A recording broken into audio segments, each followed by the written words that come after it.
Hi friends, this is Vincent. நம்ம சேனலுக்கு உங்களை அன்புடன் வரவேற்கிறேன். நம்ம சேனல் வந்து பார்த்தீங்கன்னா உங்களோட கெரியரை செட் பண்ணுறதுக்காக தான் இன்ஜினியரிங்காக நிறைய வீடியோஸ் வந்து உங்களுக்கு கொடுத்துருக்கோம். கண்டிப்பாக நம்ம சேனலை ஃபாலோ பண்ணுங்கள். மறக்காமல் வாட்ஸ்அப் குரூப்லேயும் டெலிகிராம்லையும் ஜாயின் பண்ணிடுங்க. ஓகே ஃப்ரெண்ட்ஸ், அதாவது ரொம்ப வந்து பார்த்தீங்க அப்படின்னா நமக்கு உடல் ரீதியாகவும் சரி, அதே மாதிரி மன ரீதியாகவும் சரி, நமக்கு நிறைய மாற்றங்கள் வந்து ஏற்பட ஆரம்பிக்கும். சரியா? இது வரைக்கும் நம்ம என்ன பண்ணியிருக்க மாட்டோம் அப்படின்னா நம்ம பேரண்ட்ஸ்கிட்ட மேக்ஸிமம் வந்து அதாவது பொய் சொல்லியிருக்க மாட்டோம். நான் சொல்ல வரல, பெரிய பொய்யெல்லாம் நம்ம சொல்லியிருக்க மாட்டோம். சரியா? ஆனால் வரக்கூடிய நாட்களில் நம்ம பெரிய பெரிய பொய்யெல்லாம் என்ன பண்ண போகிறோம், சொல்ல போகிறோம். இந்த மாதிரி ஒரு நிலைமைக்குள்ளே நம்ம போயிடக்கூடாது. அப்போ நான் எதுக்காக இந்த வீடியோ போட்டிருக்கேன் அப்படின்னா, நம்ம யூடியூப் சேனல் ஆரம்பித்தது வந்து சும்மா வியூஸ்க்காக நம்ம வந்து ஏர்ன் பண்ணணுக்காக நம்ம ஆரம்பிக்கவே கிடையாது. நம்ம வந்து அதாவது நான் வந்து 12th முடிச்சுட்டு என்ன படிக்கணும் அப்படிங்கிற விஷயத்தில் வந்து பார்த்திங்கன்னா ஒரு குழப்பமாக இருந்துச்சு. ஏன்னா அப்பா அம்மா படிக்காதனால நமக்கு வந்து ஒரு குழப்பமாக இருந்துச்சு. அப்போ இந்த குழப்பம் வந்து மற்ற மாணவர்களுக்கு வரக்கூடாது அப்படிங்கிற காரணத்துக்காக தான் நம்ம யூடியூப் சேனல் ஆரம்பிச்சு நம்ம வீடியோஸ்லாம் அப்லோட் பண்ண ஆரம்பித்தோம். இதுதான் நம்மளோட எய்மாக இருந்துச்சு. சரியா? அதுக்கப்புறம் வந்து பார்த்திங்க அப்படின்னா அதுக்கப்புறம் மோட்டிவேஷன் வீடியோஸ்லாம் நிறைய நம்ம கொடுக்க ஆரம்பித்தோம். இப்போ நம்ம கொடுக்க போகிற வீடியோ வந்து இந்த வீடியோ நீங்கள் ஸ்கிப் பண்ணாமல் பாருங்கள். நிறைய விஷயங்கள் நீங்கள் தெரிஞ்சுக்கலாம். ஏன்னா காலேஜ் போனோடனே வந்து பார்த்திங்க அப்படின்னா நம்ம வந்து ஒரு செட் ஆஃப் குரூப் வந்து நம்ம ஃபார்ம் பண்ணுவோம். அதுதான் நம்ம லைஃப்பை நிர்ணயிக்க போகிற குரூப். நீங்கள் யாரை தேர்ந்தெடுக்க போகிறீங்க, உங்கள் ஃப்ரெண்டாக யாரை நீங்கள் தேர்ந்தெடுக்க போகிறீங்க அப்படிங்கிறது ரொம்ப ரொம்ப ஒரு முக்கியமான விஷயமா இருக்க போது. அதுவும் நம்ம வந்து சென்னையில் படிக்க போகிறோம், கோயம்புத்தூரில் படிக்க போகிறோம் அப்படின்னாவே அங்கே வந்து தவறுகள் செய்கிறதுக்கு வாய்ப்புகள் வந்து அதிகமாக இருக்குது. ஏன்னா நம்ம வந்து வீட்டில் இருந்தால் கூட நமக்கு கூட பயம் இருக்கும். நம்ம அப்பா பார்த்துருவாங்க, நம்ம அம்மா பார்த்துருவாங்க அப்படின்னு சொல்லி நமக்குள்ள ஒரு பயம் இருக்கும். ஆனால் இப்போ காலேஜில் போய் நம்ம ஜாயின் பண்ண உடனே நம்ம திரும்பவும் சொல்கிறேன், இது எல்லாமே வந்து பார்த்திங்க அப்படின்னா ஒரு மாயை தான். இந்த ஏஜில் நமக்கு வரக்கூடிய ஒரு மாயை. சரியா? இதெல்லாம் விட்டுட்டு தயவு செய்து நீங்கள் என்னாச்சு பார்த்தீங்கன்னா என்ஜாய்மெண்ட் அப்படிங்கிறத பசங்க இந்த காலத்தில் இருக்கிற பசங்க வந்து தவறுதலாக புரிஞ்சுக்கிறாங்க. என்ஜாய்மெண்ட் அப்படின்னா நல்லபடியாக நீங்கள் என்னாச்சு பார்த்தீங்கன்னா இப்போ சென்னையில் இருந்தீங்கன்னா நீங்கள் என்ன பண்ணலாம், பீச்சுக்கு போகலாம், இல்லை வந்து படத்துக்கு போகலாம். இந்த மாதிரி நிறைய என்ஜாய்மெண்ட்ஸ் இருக்குது. ஆனால் அந்த பீச்சுக்கு போகிற இடத்துல ஒழுங்காக இருக்கணும், படத்துக்கு போகிற இடத்துல ஒழுங்காக இருக்கணும். இதை வந்து தவறுதலாக வேறு மாதிரி என்ன பண்ணணும்னு பார்த்தீங்கன்னா என்ஜாய்மெண்ட்டை வேறு மாதிரி எடுத்துக்கக்கூடாது. சரியா?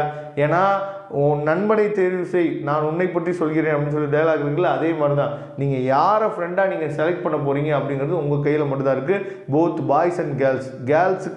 கேர்ள்ஸுக்கு அதை விட ரொம்ப முக்கியமான பிரச்சனைகள்லாம் நிறையா வரும். சரியா? அதெல்லாம் தாண்டி தான் நீங்கள் என்ன பண்ணணும்னு பார்த்தீங்கன்னா நீங்கள் வர முடியும். ஏன்னா கேர்ள்ஸை பொறுத்த வரைக்கும் நமக்கு என்னன்னு சொல்லி பார்த்தீங்கன்னா உங்களுக்கு வந்து அதாவது எந்த ஃப்ரெண்டை நீங்கள் செலக்ட் பண்ண போகிறீங்க அப்படிங்கிறது ரொம்ப ரொம்ப முக்கியமான விஷயம். ஏன்னா கேர்ள்ஸ்லேயும் வந்து பார்த்தீங்கன்னா தவறுதலான பாதைக்கு கூட்டிகிட்டு போகிற ஃப்ரெண்ட்ஸ் எல்லாம் உங்கள் லைஃப்பில் இனிமேல் நீங்கள் பார்க்க போகிறீங்க. இது வரைக்கும் நீங்கள் பார்த்துருக்க மாட்டீங்க. இது வரைக்கும் நீங்கள் பார்த்த சமுதாயம் வேறு. இப்போ நீங்கள் போய் காலேஜில் பார்க்க போகிற சமுதாயம் வந்து வேறையாக இருக்க போகுது. சரியா?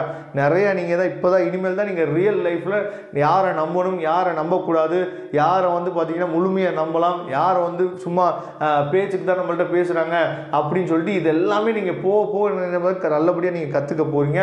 அப்போ நல்லபடியாக ஒரு லேர்ன் பண்ணுறதுக்கு ஒரு நல்ல ஒரு பிளாட்ஃபார்மாக இருக்க போகுது காலேஜ் லைஃப். ஆனால் ஏமாறுறதுக்கு ஒரு விஷயமா இருக்கக்கூடாது. யாரையுமே நீங்கள் நம்பாதீங்க.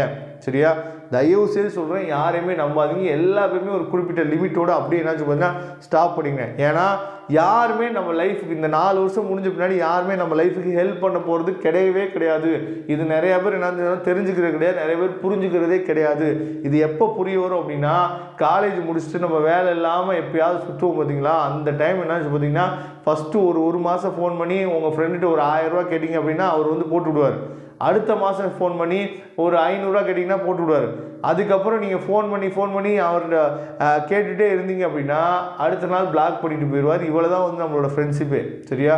அதனால் தயவுசெய்து காலேஜுக்கு போகிறீங்க, காலேஜுக்கு போனோடனே ஃப்ரெண்ட்ஸை நல்லபடியாக என்னாச்சு பார்த்தா செலக்ட் பண்ணுங்கள். ஃப்ரெண்ட்ஸை நல்லபடியாக செலக்ட் பண்ணிவிட்டு தயவு செய்து அங்கே இருக்க பிரின்சிபல்ஸ்க்கும் சரி, அங்கே இருக்க ப்ரொஃபஸருக்கும் சரி தயவு செய்து ஒபே பண்ணுங்கள். ஏன்னா இந்த ஒபே பண்ணுற விஷயமே இல்லாமல் போயிடுச்சு. அப்படியே கெத்து அப்படி போய் அது நல்லது தான். நீங்கள் தான் பெரிய ஹீரோ, நீங்கள் தான் வந்து பார்த்தீங்க அப்படின்னா வரக்கூடிய நாட்களில் ஒரு பெரிய ஹீரோவாக நீங்கள் தான் உருவாக போகிறீங்க. அதெல்லாம் பிரச்சனையே இல்லை. இருந்தாலும் நமக்கு சொல்லிக் கொடுக்கக்கூடியவங்கள நீங்கள் மதித்தாதான் நம்ம நல்லா இருக்க முடியும் அப்படிங்கிறத உங்கள் மனசுக்குள்ளே எப்பயுமே நீங்கள் வச்சுருங்க. அதே மாதிரி நீங்கள் ஒரு விஷயம் மட்டும் நல்லா தெளிவாக நீங்கள் வந்து லைஃப்பில் நீங்கள் தெரிஞ்சுக்க வேண்டிய விஷயம் என்னன்னு சொல்லி பார்த்தீங்கன்னா, இப்போ நீங்கள் ஒரு விஷயத்தை பண்ணிகிட்டு இருக்கீங்க, உங்கள் பின்னாடி உங்கள் பேரண்ட்ஸ் வந்து இதை பார்த்துட்டே இருக்கிறாங்க.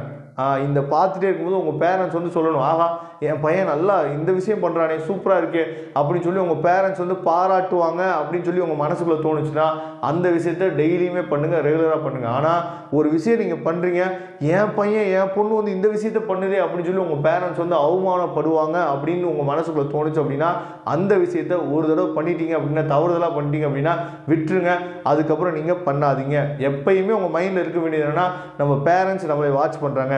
ஏன்னா கடவுள் வந்து நம்மளை வாட்ச் பண்ணுறாங்கன்னு சொன்னால் நமக்கு வந்து பார்த்தீங்கன்னா அது வந்து சில பேர் நம்புவாங்க, சில பேர் நம்ப மாட்டாங்க. ஆனால் நம்ம பேரண்ட்ஸ் வந்து நம்ம பின்னாடி நம்மளை வாட்ச் பண்ணிட்டு இருக்காங்க. இதை பண்ணுனா உங்கள் பேரண்ட்ஸுக்கு பிடிக்கும், இதை பண்ணுனா உங்கள் பேரண்ட்ஸுக்கு பிடிக்காது அப்படின்னு சொல்லி நீங்கள் என்னாச்சு பார்த்தீங்கன்னா உங்கள் மனசுக்குள்ளே இருந்துச்சு அப்படின்னா நீங்கள் எந்த வித தவறுதலான செயலுக்கு போக மாட்டீங்க. நல்லபடியாக காலேஜ் லைஃப் போங்க, என்ஜாய் பண்ணுங்கள். பட் சேம் டைம் எஜுகேஷன்லையும் கான்சன்ட்ரேட் பண்ணுங்கள். Thank you friends. நெக்ஸ்ட் வீடியோ பார்க்கலாம். அதுவரை முடிந்து விடைபெறுவது உங்கள் நண்பன் வின்சென்ட்.